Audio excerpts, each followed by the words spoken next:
Assalomu alaykum aziz tomoshabinlar. Bugungi videomiz juda ham muhim. Shuning uchun hozirroq diqqatingizni jamlashingizni so'rayman. Bu oddiy bir video emas, bu barcha pensionerlar uchun, ya'ni siz uchun. Sizning yaqinlaringiz uchun hayotiy ahamiyatga ega bo'lgan shoshilinch xabar.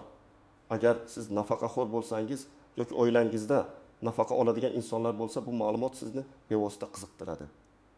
Oxirgi paytlarda pensiya tizimida shunday o'zgarishlar bo'ldiki, ularni bilmaslik sizni katta pul yo'qotishiga olib kelishi mumkin. Shuning uchun iltimos videoni oxirigacha diqqat bilan tomosha qiling. Hozirda shu kanalga obuna bo'lish tugmasini bosing va videoga like qo'yishni unutmang. Bu video imkon qadar ko'proq insonga yetib borishi juda muhim. Asosiy muammo aziz do'stlar, keling. Avval qanday bo'lganini va hozir nima o'zgarganini tushunib olaylik. Ilgari pensiya tayinlash va qayta hisoblash jarayoni ancha murakkab va ba'zan eskirgan qonunlarga asoslangan edi. Ko'pincha fuqarolarning barcha ish staji to'liq hisobga olinmasdi. Chunki arxiv hujjatlari topilmay qolardi yoki elektron bazalarda yetarli ma'lumot bo'lmasdi. Ko'plab odamlar o'zlari bilmagan holda o'zlariga tegishli bo'lgan pulni kam miqdorda olib kelishgan. Ya'ni siz ko'p yillar davomida vijdonan mehnat qilgan bo'lsangiz ham, o'sha paytdagi tizim ba'zi sabablarga ko'ra sizning haqiqiy ish stajingizni to'liq aks ettirmagan bo'lishi mumkin. Ba'zilarning ish haqlari pastroq ko'rsatilib, bu ham nafaqa miqdoriga salbiy ta'sir ko'rsatardi. Hujjatlar bilan bog'liq muammolar, ma'lumotlarning yetishmasligi yoki shunchaki eski qonunchilik asosida hisoblangan pensiyalar ko'pchilikning real ehtiyojlarini qondirmas edi. Ko'pchilik uchun nafaqa miqdori faqatgina davlat tomonidan belgilangan eng kam miqdordan biroz yuqoriroq bo'lgan holatlar tez-tez uchrab turardi. Odamlar pensiyaga chiqqach, yangi hisob-kitoblar haqida ma'lumot kam bo'lgani sababli nafaqalarning qayta ko'rib chiqilishini ham so'ramasdi. Bu esa yil sayin yo'qotilgan imkoniyatlarga olib kelardi. Endi esa vaziyat tubdan o'zgardi. Hukumat tomonidan pensiya tizimini raqamlashtirish va shaffofligini oshirish bo'yicha keng qamrovli ishlar amalga oshirilmoqda. Bu degani, birinchidan, fuqarolarning ish staji va ish haqi haqidagi ma'lumotlar endi markazlashgan elektron bazalarda yanada aniqroq to'planmoqda. Ikkinchidan, pensiya tayinlash va qayta hisoblash qoidalari qayta ko'rib chiqildi va yangilandi. Eng muhimi, ba'zi qonuniy o'zgarishlar tufayli ko'pchilik pensionerlarning pensiyalari avtomatik ravishda emas, balki murojaat asosida qayta hisoblanishi mumkin. Bu juda muhim nuqta. Sizning o'zingiz faol bo'lmasangiz, sizga tegishli bo'lgan pulni olish imkoniyatini qo'ldan boy berishingiz mumkin. Bu yangi tizimning joriy etilishi bilan sizning mehnat tarixingiz va hissalaringiz endi ancha aniqroq baholanadi. Bu shuningdek, pensiya miqdorining eng kam iste'mol xarajatlariga bog'liqligi kabi yangi mexanizmlar joriy etilganligini ham anglatadi. Oldin bunday bog'liqlik yo'q edi. Ya'ni agar ilgari sizning pensiyangiz kam bo'lsa, endilikda uni oshirish uchun juda yaxshi imkoniyatlar paydo bo'ldi. Bu nafaqat nafaqa miqdorini oshirish, balki adolatni tiklash haqida hamdir. Ko'p yillar davomida mamlakat rivojiga hissa qo'shgan insonlarning mehnati endi yanada munosib qadrlanadi. Nima bilish kerak, kim xavotir olishi kerak va kim xavotir olmasligi kerak, keling. Bu o'zgarishlar kimga ta'sir qilishini va kimga ta'sir qilmasligini batafsil ko'rib chiqaylik. Umuman olganda, bu ma'lumot barcha pensionerlarga tegishli, ammo ayniqsa quyidagi toifalarga mansub shaxslar juda ehtiyot bo'lishlari kerak. Birinchidan, 2020 yilga qadar nafaqaga chiqqan shaxslar. Agarda siz 2020 yilgacha nafaqa rasmiylashtirgan bo'lsangiz, demak sizning pensiyangiz eskirgan qoidalar va ma'lumotlar bazasi asosida hisoblangan bo'lishi ehtimoli juda yuqori. O'sha paytda elektron bazalar hali to'liq ishlamas edi. Qog'oz hujjatlar bilan bog'liq muammolar ko'p edi. Masalan, 2025 yilda nafaqaga chiqqan, ish staji 30 yil bo'lgan, ammo rasman 25 yil deb ko'rsatilgan bir fuqaro bor edi. Uning 5 yillik staji ba'zi bir idoralar orasidagi ma'lumot almashinuvi yo'qligi sababli inobatga olinmagan. Endi esa yangi tizim orqali bu 5 yilni tasdiqlash imkoniyati mavjud. Tasavvur qiling, har bir qo'shimcha yil uchun nafaqa miqdori o'rtacha 1000 so'mga oshishi mumkin. Bu degani, ushbu fuqaro har oy 2000 so'm ko'proq nafaqa olishi mumkin. Bir yil davomida bu 3 million so'm degani. Bu pul hozirgi kunda ko'plab ehtiyojlar uchun juda katta yordam bo'ladi. Ikkinchidan, ish staji to'liq hisobga olinmagan deb hisoblaydiganlar. Sizning mehnat daftarchangizda yoki arxiv hujjatlarda ko'rsatilgan ish stajingizda kamchiliklar borligini sezgan bo'lishingiz mumkin. Ba'zida korxonalar tugatilganligi, hujjatlar yo'qolganligi yoki xatolar tufayli stajingiz to'liq qayd etilmagan bo'ladi. Misol uchun, bir ayol 1990 yillarda bir necha yil davomida kolxozda ishlagan, ammo o'sha davrdagi hisobotlarda uning ishi to'liq aks ettirilmagan. Keyinchalik qishloq kengashining arxiv hujjatlaridan uning ishlaganligi haqida ma'lumotlar topildi. Yangi qoidalar ushbu turdagi holatlarda ish stajini tasdiqlash jarayonini sezilarli darajada soddalashtirdi. Bu ayolga qo'shimcha 3 yil ish staji hisoblandi. Natijada uning pensiyasi oyga 1,5 ming so'mga oshdi. Bu shuni ko'rsatadiki, hatto kichik deb o'ylagan tafsilotlar ham juda katta ahamiyatga ega bo'lishi mumkin. Uchinchidan, ish haqi miqdori noto'g'ri ko'rsatilgan deb gumon qilayotganlar. Pensiyani hisoblashda eng muhim omillardan biri bu olingan ish haqi miqdoridir. Agar sizning ish haqingiz to'liq yoki noto'g'ri ko'rsatilgan bo'lsa, bu ham pensiyangiz miqdoriga salbiy ta'sir ko'rsatadi. Aytaylik, siz yuqori maoshli lavozimda ishlagan bo'lsangiz, ammo pensiya tayinlashda rasmiy hujjatlarda kamroq summa aks etgan bo'lsa, bunday holatlar ayniqsa erta 2000 yillar boshlarida xususiy korxonalarda ishlagan fuqarolar orasida ko'p uchraydi. Ba'zida ish beruvchilar soliqni kamaytirish maqsadida xodimlarning maoshini rasmiy hujjatlarda pasaytirib ko'rsatishgan. Endi esa, agar sizda o'sha davrdagi ish haqingizni tasdiqlovchi qo'shimcha hujjatlar, masalan, bank ko'chirmalari, ish haqi to'langanligi haqidagi kvitansiyalar bo'lsa, siz pensiyangizni qayta hisoblatishingiz mumkin. Bir misol, bir erkak kishi 2005-2010 yillarda bankda yuqori lavozimda ishlagan. Ammo pensiyaga chiqqanda uning o'rtacha ish haqi ancha past hisoblangan. Bank arxividan ma'lumot olib kelgach, uning pensiyasi oyga 400 ming so'mga oshirildi. Bu holatda siz hech nima yo'qotmaysiz. Aksincha, o'zingizga tegishli bo'lgan haq olishingiz mumkin. Xavotir olmasligi kerak bo'lganlar toifasiga esa asosan so'nggi 1-2 yil ichida nafaqaga chiqqan fuqarolar kiradi. Ularning pensiyalari allaqachon yangi tizim asosida elektron ma'lumotlar yordamida hisoblangan bo'lishi mumkin. Lekin baribir agar sizda biror bir shubha bo'lsa, murojaat qilishdan tortinmang.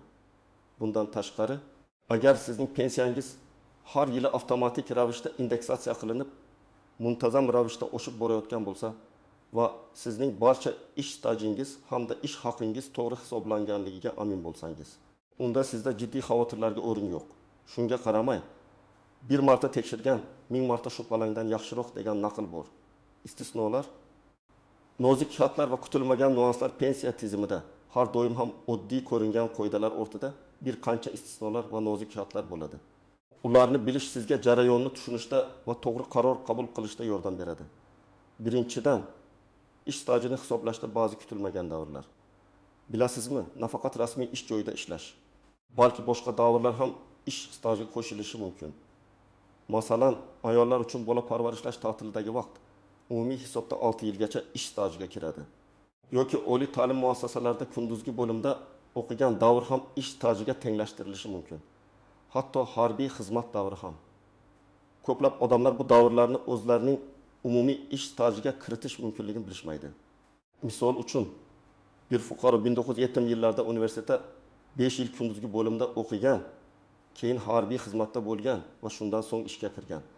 U faqat ish joyidagi stajini hisoblatgan, biroq keyinchalik aniqlanishicha, uning o'qish va harbiy xizmat davrlari ham ish stajiga qo'shilishi mumkin ekan. Bu esa uning umumiy stajini sezilarli darajada oshirib, nafaqa miqdoriga ijobiy ta'sir ko'rsatdi. Shuning uchun sizning hayot yo'lingizda qanday davrlar bo'lganini diqqat bilan eslang va hujjatlarni to'plashda ularni ham inobatga oling. Ikkinchidan, hisoblashda eng maqbul davrni tanlash imkoniyati. Pensiyani hisoblashda odatda ishlovchining oxirgi 10 yillikdagi eng yaxshi maoshlari hisobga olinadi yoki butun mehnat faoliyatidagi istalgan ketma-ket 5 yillikdagi o'rtacha ish haqi ko'rsatkichi olinadi. Lekin ba'zida fuqarolar o'zlarining eng yuqori maosh olgan davrlarini eslamaydi yoki arxivlarda hujjatlari saqlanmagan deb o'ylaydi. Biroq pensiya jamg'armasi mutaxassislari bilan maslahatlashish orqali sizning arxivdagi ma'lumotlaringizni o'rganib, aynan eng yuqori maosh olgan davrni topishlari mumkin. Bu esa pensiya miqdorini oshirishda juda muhim rol o'ynaydi. Tasavvur qiling, siz 1935-2000 yillarda boshqa bir korxonada juda yaxshi maosh olgan edingiz, ammo keyinchalik o'sha korxona tugatilib, hujjatlaringiz yo'qolgan deb o'ylaysiz. Pensiya jamg'armasi sizning shaxsiy hisob varag'ingizni tekshirib, o'sha davrdagi ma'lumotlarni tiklashga yordam berishi mumkin. Bu esa pensiyangizni sezilarli darajada oshiradi. Chunki indeksatsiya tufayli o'sha davrdagi maoshlar bugungi qiymatga nisbatan qayta hisoblanadi. Uchinchidan, ayrim toifalar uchun imtiyozli pensiyalar. Ba'zi kasblar yoki mehnat sharoitlari uchun imtiyozli pensiyalar belgilangan. Masalan, zararli sharoitlarda ishlaganlar, shifokorlar, o'qituvchilar va boshqa kasb egalari. Ko'pchilik bu imtiyozlardan bexabar bo'lishi mumkin. Masalan, tibbiyot sohasida ko'p yillar ishlagan bir ayol bor edi. U shifokorlik faoliyatining ko'p qismini rentgen bo'limida o'tkazgan. Bu ish sharoitlari zararli hisoblanadi va u imtiyozli shartlar asosida nafaqaga chiqishi mumkin edi. Biroq u bu haqida bilmagani uchun umumiy asosda nafaqa olib kelgan. Natijada pensiya jamg'armasiga murojaat qilgandan so'ng uning pensiya yoshi 5 yilga qisqartirildi va pensiya miqdori ham oshirildi. Bunday holatlar ko'p uchraydi. Shuning uchun sizning kasbingiz yoki ish sharoitingiz qanday bo'lganini eslab, tegishli imtiyozlar mavjudligini aniqlash juda muhimdir. 4-dan, yangi turdagi nafaqalar va qo'shimcha to'lovlar. So'nggi yillarda nafaqat asosiy pensiya, balki bir qator yangi qo'shimcha to'lovlar va nafaqalar joriy etildi.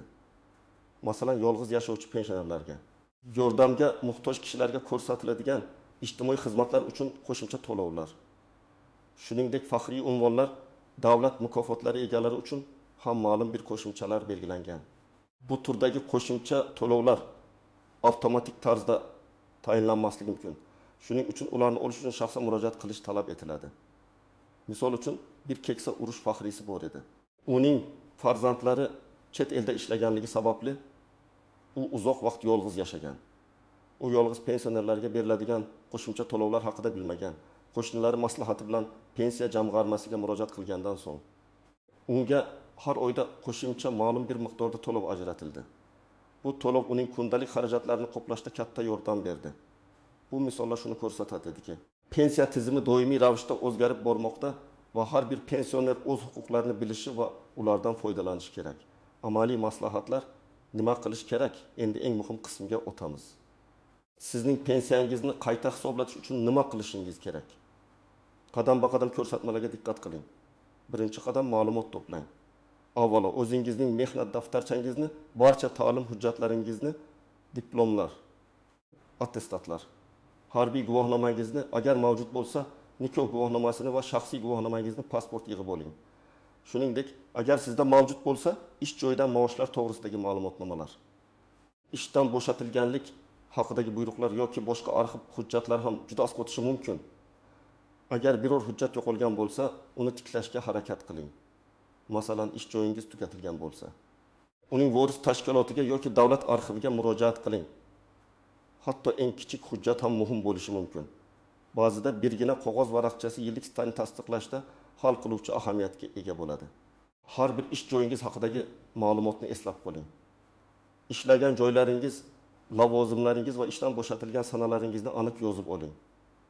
Bu ro'yxat pensiya jamg'armasiga murojaat qilganingizda juda foydali bo'ladi. Ikkinchi qadam, pensiya jamg'armasiga murojaat qiling. Barcha hujjatlaringizni to'plab bo'lganingizdan so'ng yashash joyingizdagi pensiya jamg'armasining hududiy bo'limiga shaxsan murojaat qiling. U yerda mutaxassislar sizning holatingizni batafsil o'rganib chiqishlari kerak. Murojaat qilayotganda barcha yig'gan hujjatlaringizni taqdim eting va sizning pensiyangizni qayta hisoblash imkoniyatlarini ko'rib chiqishni so'rang. Bu muhim. Aynan qayta hisoblash so'zini ishlating. Ba'zi hollarda agar sizning ma'lumotlaringiz elektron bazada to'liq bo'lmasa, mutaxassislar sizga qaysi hujjatlarni qo'shimcha topish kerakligini aytadilar.